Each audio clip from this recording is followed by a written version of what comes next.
दोस्तों, कैसे आप सभी लोग। उम्मीद है आप लोगों की तैयारी बहुत अच्छे से चल रही होगी। मित्रों, अभी तक हम लोग वैदिक सभ्यता प्रारंभ करने जा रहे थे। हड़प्पा सभ्यता पूरी हो चुकी थी। अब हम लोग चल रहे हैं वैदिक सभ्यता। वैदिक सभ्यता में सबसे पहले हम लोग पढ़ते हैं वेद। वेद जैसे कि मित्रों आप लोग ने पढ़ा होगा, 4 प्रकार के होते हैं: ऋग्वेद, यजुर्वेद, सामवेद, अथर्ववेद। तो आज हम लोग वैदिक सभ्यता के अंतर्गत सबसे पहले ऋग्वेद के विषय में ही जानेंगे। उसके बाद जो बाकी के वेद रह जाते हैं, यजुर्वेद, सामवेद, अथर्ववेद, उनके विषय में बाद में पढ़ते हैं। तो चलिए मित्रों शुरुआत करते हैं आपकी अपनी क्लास में। मित्रों, अगर वेद की बात करते हैं तो वेद के जो संकलन करता थे महर्षि कृष्ण द्वितीय वेद व्यास जी थे। और इनका कई बार क्वेश्चन आ चुका है कि वेद के संकलनकर्ता कौन थे। तो कभी कभी कृष्ण द्वितीय ही दे देते, तो कंफ्यूज मत होइएगा कि वेद व्यास तो है नहीं, तो वेद के संकलनकर्ता कहां से आ गए। तो कई बार क्वेश्चन में आया है केवल कृष्ण द्वितीय, तो इसका मतलब हो जाएगा कि कृष्ण द्वितीय वेद व्यास ही वेद के संकलन करता थे। ठीक है। अब वेद के और भी नाम है मित्रों। इसको वैदिक जो वेद है उसको संहिता भी कहा जाता है, क्योंकि वेद व्यास द्वारा ये संकलित किए गए थे, इसलिए इसको संहिता भी कहा जाता है। वेदों का अन्य नाम फ्रेंड्स मिलता है हमारा श्रुति भी कहते हैं, क्योंकि प्राचीन काल में लिखित परंपरा नहीं थी। ये सब जो साहित्य थे, वेद जो भी थे, उनको लिखा नहीं गया था उस समय। तो जो गुरु ज्ञान था वो मौखिक रूप से होता था।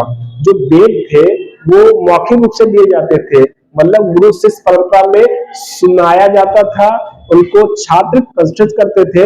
तो ये विद्या एक जगह से दूसरी जगह से ट्रांसफर होती रहती थी, और मूलतः ये सुनाने और कंठस्थ कराए जाते थे, इस पे आधारित थी। ठीक है। वेद की बात करते हैं तो वेद आपके 4 है: ऋग्वेद, यजुर्वेद, सामवेद, अथर्ववेद। अगर पहले 3 वेदों की बात करते हैं तो ऋग्वेद, यजुर्वेद, सामवेद, इन तीनों वेदों को वेद त्रय कहा जाता है। ठीक है। तो जो वेद है उनमें हम बात करते हैं ऋग्वेद की, तो ऋग्वेद में देवताओं की स्तुति संबंधित जो भी गाए गए मंत्र हैं उनका संग्रह है। तो ऋग्वेद में देवताओं की स्तुति में या उनको याद करने के लिए जो भी मंत्र गाए जाते थे उनको ऋग्वेद में सम्मिलित किया गया है, संग्रहित किया गया है। ठीक है। अगर हम ऋग्वेद की बात करते हैं तो ऋग्वेद में 10 मंडल आते हैं, और 1028 सूत्र है, और 10,462 मंत्र है। मंत्र कह सकते हैं इनको, श्लोक भी कह सकते हैं, और ऋचा भी कह सकते हैं। आजकल बहुत लोग नाम भी रखते हैं ऋचा। तो ऋचा का मतलब फ्रेंड्स यही होता है कि श्लोक या मंत्र, ये बहुत पवित्र नाम होता है ऋचा। ठीक है।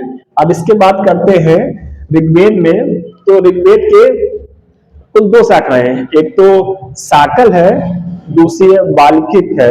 ठीक है। और तीसरी 3 शाखा है, गलती हो गई, साकल, वाल्मीकि और वास्कल। अगर बात करते हैं हम साकल की, तो साकल में 10 मंडल आते हैं, 1017 सूक्त आते हैं। और अगर हम वाल्मीकि की बात करें तो इसमें 11 सूक्त है, और वास्कल की बात करेंगे तो इसमें टोटल 56 मंत्र आते हैं। ठीक है, 56 मंत्र।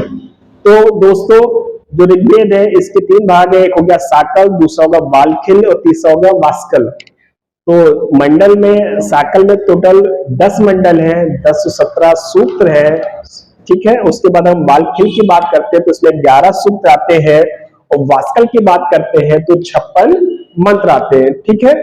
अब हम मंडल की बात करते हैं तो इसमें ऋग्वेद में 10 मंडलों का वर्णन किया गया है, जिसमें दूसरे से लेके 7वें मंडल तक, दूसरे से लेके 8वें मंडल तक ये जो भी वेद हैं ये सर्वाधिक प्राचीन माने गए हैं। इसके बाद जो भी वेद जोड़े गए हैं वो बाद में जोड़े गए। ठीक है। यहाँ पे 7 वेद है, यहाँ अष्टम या सप्तम कर लीजिएगा दोस्तों, सप्तम। ठीक है। तो ऋग्वेद में टोटल 10 मंडल है, जिसमें से दूसरे से लेकर 7वें मंडल को सबसे प्राचीन कहा गया है, और उसके बाद इसमें पहला, 8वां, 9वां और 10वां मंडल बाद में ही जोड़े गए हैं। और अगर हम बात करते हैं मंडलों की ही, तो ऋग्वेद के 10वें मंडल में ही जो हमारा भारतीय समाज बटा हुआ था 4 भागों में, 4 वर्णों में, जिसमें ब्राह्मण, वैश्य, क्षत्रिय और शूद्र आते थे। अगर क्रम से देखेंगे तो सबसे पहले ब्राह्मण थे, फिर क्षत्रिय थे, तीसरे नंबर पे वैश्य थे और चौथे नंबर पे आते थे आपके शूद्र। तो ये जो वर्ण व्यवस्था थी सबसे पहले हमको ऋग्वेद में पुरुष सूक्त के 10वें मंडल से ही प्राप्त होती है। ठीक है, आगे बात करते हैं फ्रेंड्स कि प्रथम मंडल है जो उसमें 50 सूत्र है, वो कर्ण वंश के ऋषियों द्वारा रचे गए थे। ये अक्सर हो सकता है पूछ लिया जाए कि ऋग्वेद के प्रथम मंडल कौन से वंश के ऋषियों ने रचे हैं। तो ऋग्वेद में जो प्रथम मंडल के 50 सूक्त है वो कर्ण वंश के ऋषियों द्वारा रचे गए हैं। ठीक है, अब बात करते हैं कि वेद थे, वेदों में बहुत सारी नारियां भी थी, बहुत सारी विदुषी थी। विदुषी मतलब विद्वान महिलाएं, उन्हीं से कुछ के नाम है जो अक्सर पेपर में पूछे जाते थे कि ऋग्वेद की प्रमुख महत्वपूर्ण या फिर ज्ञानी स्त्रियां कौन कौन सी थी। उनमें से अगर हम बात करते हैं तो जिन्होंने वेदों की रचना की, अगर उनकी बात करते हैं उसमें लोपामुद्रा, सची, घोषा, पौलोमी, कक्षावती और ये सारी जो महिलाएं थी ये ऋग्वेद में मंत्रों के संकलनकर्ता में उन्होंने अपना योगदान दिया था। ठीक है, तो याद रखिएगा दोस्तों कि लोपामुद्रा, सची, घोषा, पौलोमी, कक्षावती ये सारी जो महिलाएं थी इन्होंने ऋग्वेद के मंत्रों को लिखने में अपना योगदान दिया था। और अगर हम इन्हीं सब की बात करते हैं तो इसमें सबसे इंपॉर्टेंट आ जाता है आपका लोपामुद्रा। जो लोपामुद्रा नारी थी वो क्या कहते हैं विदर्भ की कन्या थी और जो अगस्त्य ऋषि थे उनकी वो धर्मपत्नी थी। ये क्वेश्चन इंपॉर्टेंट है और आया हुआ भी है और भविष्य में भी आ सकता है कि इन सारी महिलाओं में जो लोपामुद्रा थी वो प्रमुख स्थान रखती थी और ये विदर्भ की कन्या थी और इसके साथ साथ ये अगस्त्य ऋषि की धर्मपत्नी थी। ठीक है फ्रेंड्स, इसके अलावा बात करते हैं कि ऋग्वेद में देवियां कौन कौन सी थी। तो जल्दी पूछा नहीं गया है लेकिन हो सकता पूछा जाए भविष्य में कि ऋग्वेद की जो प्रमुख देवियां थी इंद्राणी थी, रोदिसी थी, श्रद्धा थी, धृति थी और अदिति थी। जिसमें आजकल आपने नाम सुना होगा, जिसमें श्रद्धा तो काफी बार नाम आया होगा, श्रद्धा हो गया, अदिति होगी, बाकी रोदिसी बहुत कम सुनने को मिलता है किसी लड़की का नाम। इंद्राणी भी बहुत रेयर केस में मिलता है, हालांकि देवी का ही नाम होता है। और धृति जिसमें श्रद्धा और अदिति अक्सर नाम नहीं लिया जाता है। ठीक है, आगे बात करते हैं जो हमारे समाज में हमारे हिंदू धर्म की जो सबसे महत्वपूर्ण धरोहर है वो है गायत्री मंत्र। जैसा कि मित्रों आप सबको पता होगा कि हमारी भारतीय परंपरा में गायत्री मंत्र एक अपना सर्वोच्च स्थान रखता है और गायत्री मंत्र सुबह बहुत अच्छे से योग करते समय किया जाता है और बहुत सारे शुभ कार्यों में गायत्री मंत्र का उच्चारण किया जाता है, जाप किया जाता है। तो इसी सिलसिले में आज हम लोग जानते हैं जो गायत्री मंत्र है उसका जो वर्णन है ऋग्वेद से ही चला आ रहा है और जो गायत्री मंत्र का वर्णन है वो आपके तीसरे मंडल में है। ठीक है दोस्तों, कौन से है? तीसरे मंडल में। तो गायत्री मंत्र का जो वर्णन किया गया है वो तीसरे मंडल में है। ठीक है, और गायत्री मंडल कौन से देवता को समर्पित है ये एक आधी बार क्वेश्चन आया है, आप फिर जानते हो उसके विषय में कि कौन से देवता थे। तो बात करते हैं जो देव मंडल है, यहाँ पे देव मंडल में सूर्य की पूजा की जाती थी। तो जो सूर्य की पूजा है 5 रूपों में की गई है। ठीक है दोस्तों, जो देव मंडल है उसमें सूर्य की पूजा 5 रूपों में की गई थी। पहली सूर्य, सविता, मित्र, पूषण और विषु। ठीक है, विषु को आप जानते होंगे, पूषण को भी आप देवता का सुना ही होगा। लेकिन इन पांचों देवता की बात करते हैं तो जो गायत्री मंत्र के आराध्य देव थे, पूजनीय देव थे, उनमें सविता ही एक ऐसे देवता थे जिसको गायत्री मंत्र समर्पित है। और अगर हम सविता का बोल लिया जाए, वो समेकन किया जाए या उसको ताल्लुक जाए, उसको तारतम्य स्थापित किया जाए या उसका संबंध स्थापित किया जाए, तो जो सविता का संबंध है सूर्य देवता से संबंधित होता है क्योंकि ये सूर्य देवता का ही पर्यायवाची थे।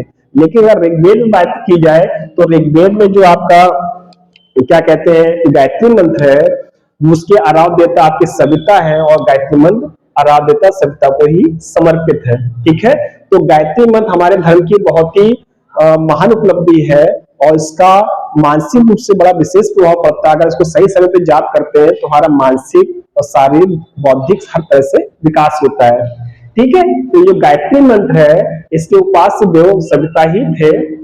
और अगर हम मित्र की बात करते हैं तो जो सूर्य के संचार के रूप में जो कार्य करते थे या सूर्य के संचार का नियामक है कौन? मित्र देवता।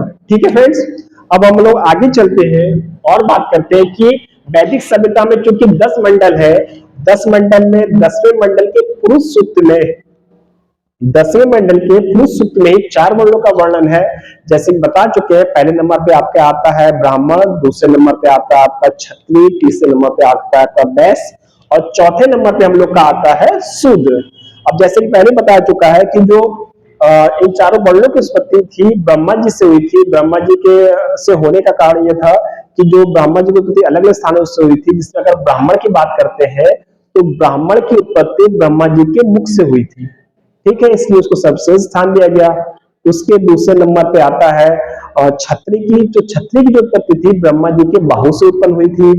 तीसरे नंबर की जो बात करते हैं उसकी उत्पत्ति जो हुई थी ब्रह्मा जी की जांघों से हुई थी। और चौथे नंबर पे जो आता है वो होता है शूद्र, जिसकी उत्पत्ति ब्रह्मा जी के पैरों से हुई थी, ठीक है। जिसमें सबसे पहले अगर हम ब्राह्मण की बात करें तो ब्राह्मण का काम है ज्ञानार्जन के द्वारा, ज्ञानार्जन करके उसी के आधार पे अपना जीवन यापन करना, ज्ञान के आधार पे अपनी जीविका चलाना, ठीक है। उसका एक ही काम होता था समाज में, ज्ञान का प्रचार प्रसार करना और ज्ञान को ही अपनी आजीविका का माध्यम बनाना। दूसरे नंबर पर बात करते हैं क्षत्रिय की, तो क्षत्रिय का प्रमुख कार्य था सारे समाज की शत्रुओं से रक्षा करना, ब्राह्मणों की रक्षा करना और जो हीन है, दुखी है, उनकी रक्षा करना।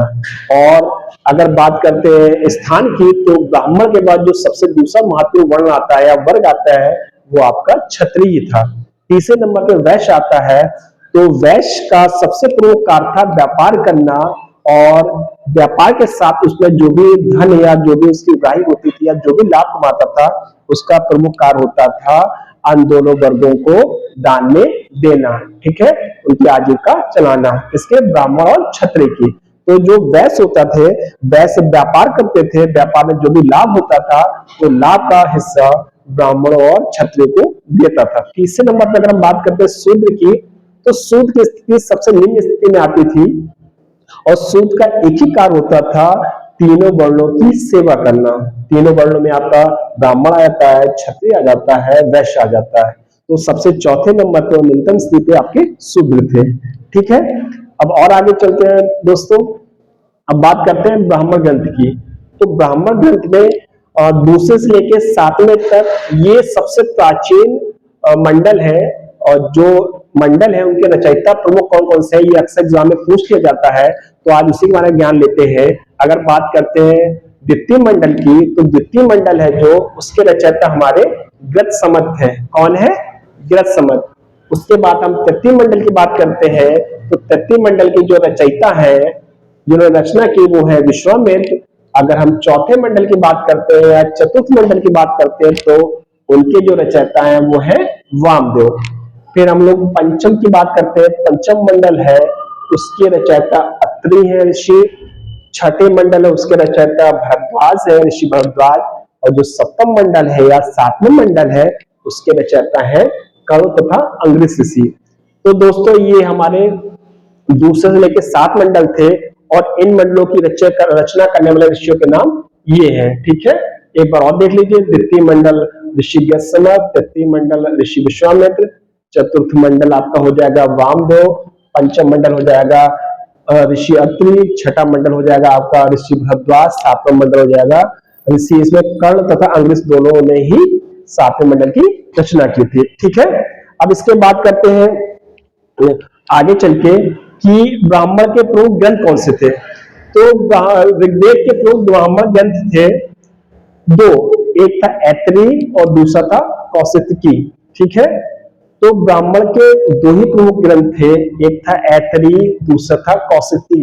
कौशिकी को सांख्यायन भी कहते हैं, ठीक है, कंफ्यूज मत होइएगा। कौशिकी अथवा सांख्यायन दोनों एक ही नाम है, ये अथवा में है, इनमें से कोई भी पूछा जा सकता है। तो ऋग्वेद के 2 ब्राह्मण ग्रंथ हुए, एक हो गया ऐतरेय, दूसरा हो गया कौशिकी अथवा सांख्यायन, ठीक है। अब हम बात करते हैं ऐतरेय उपनिषद की। तो ऐतरेय ब्राह्मण का भाग है और कौशिकी ब्राह्मण के अंत के अरण्यक भाग को कौशिकी अरण्यक तथा कौशिकी उपनिषद कहते हैं, ठीक है। अब और आगे हम आते हैं, बात करते हैं कि ऋग्वेद में बहुत सारी नदियों का वर्णन किया गया है। अगर हम बात करते हैं ऋग्वेद में नदी सूक्त की। तो नदी सूक्त में टोटल 21 नदियों का वर्णन किया गया है और 21 नदियों में 7 प्रमुख नदियां हैं और उसके अलावा कुछ और नदियां रह जाती हैं, लेकिन जो सबसे 7 इंपॉर्टेंट नदियां हैं उनके विषय में सबसे पहले देखते हैं। तो दोस्तों आइए चलते हैं सबसे पहले वैदिक कालीन प्रमुख नदियां। ये प्राचीन काल की नदियां हैं और वर्तमान में उन नदियों को किस नाम से जाना जाता है उसका ये व्याख्यान दिया हुआ है, ठीक है, वर्णन किया गया है। तो चलिए दोस्तों चालू करते हैं। सबसे पहले बात करते हैं प्राचीन नदी की। सबसे पहले प्राचीन नदी है सिंधु। सिंधु का प्राचीन नाम सिंधु था, वर्तमान में भी इसको सिंधु नदी ही कहते हैं। दूसरे नंबर पे आती है आपकी अस्कनी। अस्कनी जो प्राचीन नाम था उसका आज वर्तमान नाम है चिनाब नदी। तीसरे नंबर पे आती है सतलुज नदी जो प्राचीन काल में ऋग्वेद में वर्णित थी और उसका वर्तमान नाम है सतलज नदी। तो सतलुज नदी को वर्तमान में कहते हैं सतलज नदी। चौथे नंबर पे आती है वितस्ता नदी। वितस्ता नदी जो ऋग्वेद में वर्णित थी उसका वर्तमान नाम है झेलम नदी। फिर अगले नंबर पे आती है विपाशा। विपाशा नदी है जो उसका वर्तमान नाम है व्यास, ठीक है। फिर उसके बाद बात करते हैं परोशनी नदी। तो जो परोशनी नदी है इसका वर्तमान नाम है रावी नदी, ठीक है। तो और ये प्रमुख नदियां थी। अगर और बात करते हैं और भी नदियां थी तो उसके नंबर पर आती है फिर सुरसती जिसका वर्तमान नाम है सरस्वती नदी। फिर अगला नाम आता है सदा नीरा का। सदा नीरा को वर्तमान में गंडक नदी कहा जाता है। फिर अगली जो नदी आती है नदी गोमती जिसका वर्तमान नाम में है गोमल, ठीक है। फिर अगली नदी जो आती है आपकी होती है सुवास्तु और इसका वर्तमान नाम है स्वात नदी। फिर अगली जो नदी आती है कुबा जिसको वर्तमान में लोग काबुल नदी के नाम से जानते हैं। फिर उसके बाद आती है द्वादशी जिसको हम लोग घग्गर के नाम से जानते हैं। फिर अगली नदी आती है कुर्मू जिसे हम कुर्रम के नाम से जानते हैं, ठीक है दोस्तों। तो ये थी प्रमुख नदियां जो प्राचीन काल में वर्णित थी और इनका आदि नाम ये था, ठीक है दोस्तों। तो दोस्तों ये था आज वैदिक सभ्यता का प्रारंभ। और वैदिक सभ्यता में आज हम लोगों ने केवल वेद के बारे में जाना और वेद में 4 वेद होते हैं। उन 4 वेदों में जो प्रमुख स्थान रखता है वो ऋग्वेद। तो ये ऋग्वेद की प्रमुख जानकारियां थी। कल अगली बार जो वीडियो आएगा उसके में हम लोग ऋग्वेद के बारे में थोड़ा और जान के लेंगे। उसके बाद हम लोग यजुर्वेद सामवेद अथर्ववेद सारे वेदों का ज्ञान प्राप्त करेंगे, ठीक है। तो फ्रेंड्स आज के लिए इतना बहुत है।